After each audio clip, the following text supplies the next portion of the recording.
It is one of America's most comfortable comfort foods. Cheese and butter make it better. Once a treat for the rich and royal, mac and cheese eventually became the go-to easy and inexpensive staple for family dinners.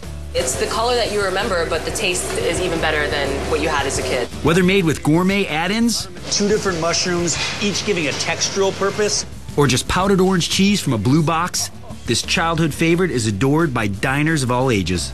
these days, macaroni and cheese is riding a wave of newfound hipness. From New York to San Francisco, mac-only restaurants are reinventing this classic comfort food in ways both delicious and surprising.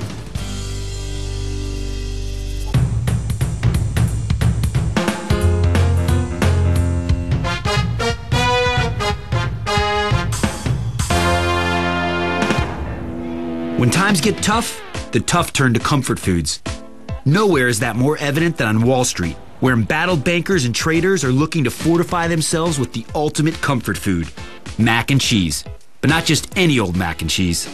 Here at Wall & Water, they serve an ultra-luxe version of this simple classic. Fit for a king or even a master of the universe. Chef Maximo Lopez May's mac and cheese definitely doesn't come out of a box. In fact, he uses only fresh ingredients, which is why before we head to the kitchen, we head to the farmer's market. Who knew there was a farmer's market on Wall Street? We're gonna be doing a mac and cheese today. Yes. And I never think of starting at the farmer's market for a mac and cheese. What's your idea behind this one? The reason is because I always try to pick for a really seasonal ingredient.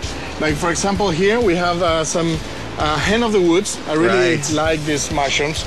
And they're called hen of the woods because they look like a hen. Here we have some trumpets as well. So I think we're gonna do a little mix of both. Nice. With our mushrooms in hand, as well as some green onions, we headed next door to Wall & Water to get started on our mac and cheese. Here we have 3 handmade dry pastas, and these are my favorite. They're called stracinati. Stracinati, that's just fun to say. Yeah. You can see that, it's just like a tight little tube. So in we go with the pasta to the water.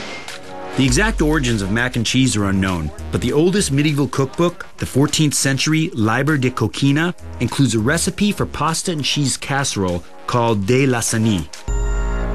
So here we have another one of major ingredients. This is a Bloomsday cheese. Bloomsday. It's really nutty. It's a little ammoniac, and it's really, really nice. So if you want to go ahead and just grate a little bit. You bet. Oh, look at that. Wow. I like it, the pores. Nice and cheesy. Okay, but you knew I do have to taste it, right? Yeah, absolutely. And I'm gonna start cooking those mushrooms. Where did I put that? Is Fontina meets Manchego. Nutty but creamy. It's already melting in my mouth. I can see how this is gonna dissolve in the pasta like perfectly. In with a pot. And I love it. They're just kind of like gonna soak up a little bit of that butter because these are like sponges, right? They're gonna take up that butter, and that's gonna be like the first layer of flavor. And then some rough chopped parsley. I can honestly say I would never have guessed this was the beginning of a mac and cheese. Yeah. And let's add some of these trumpets as well. Nice. All going in. Beautiful. Layers of flavor. 2 different mushrooms, each giving a textural purpose as well as a flavor purpose. And in we go with some wine. Is that for me? No, that's for the mushrooms. Oh, I love it. Then we go with some cream. The difference between macaroni and pasta is that macaroni refers to dry versus fresh pasta and is usually short, hollow, and does not contain eggs. And then our cheese. Oh, our cheese. We're gonna add those green onions that we selected. In we go. Oh, wow. So I like to do a lot of family portion sizes in here. Nice. So what I do is I just grab a nice pot. Wow. We put a little more cheese on top, and then we're gonna grab a farm's bread, and we're gonna do a little like croutons like that. Interesting. So instead of like a ground breadcrumb, you're literally kind of creating your own a la minute rustic bread topping. Exactly. But this is great because I can already taste it's gonna be like crispy croutons on top of it. And in we go to the oven. That is gorgeous, Chef. That's just good looking. Chef May's high-end mac and cheese made it a little easier to believe that back in medieval times, when pasta was a rarity, macaroni and cheese could only be afforded by royalty. So how long does this need to go? This is very specific, very, very specific time. When it's ready, it's done. It only takes So what are we looking for? You just want, because obviously everything's cooked, so it's just like to get it golden, or? This is what we're looking for. Oh, so when the cheese starts to bubble, the croutons are brown, you know it's ready.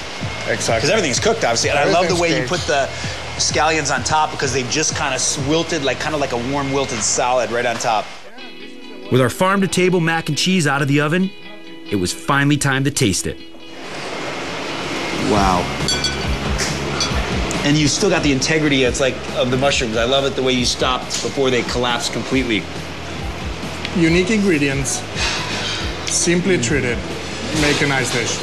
And the crouton is a totally unique twist on breadcrumbs. Yeah. And that's the trumpet. Like Yes. you said, it's almost like, you look at it, it almost looks like a cream chicken and mushroom pasta, but it's the trumpet mushrooms. And the cheese, you know, that strong kind of ammonia smell on the rind, it's really kind of muted now. Yeah. That cheese is not strong at all. It's light. It's almost a background flavor. Yeah. Mushrooms and cream are meant to be together, especially when they're bobbing for beautiful pieces of al dente pasta.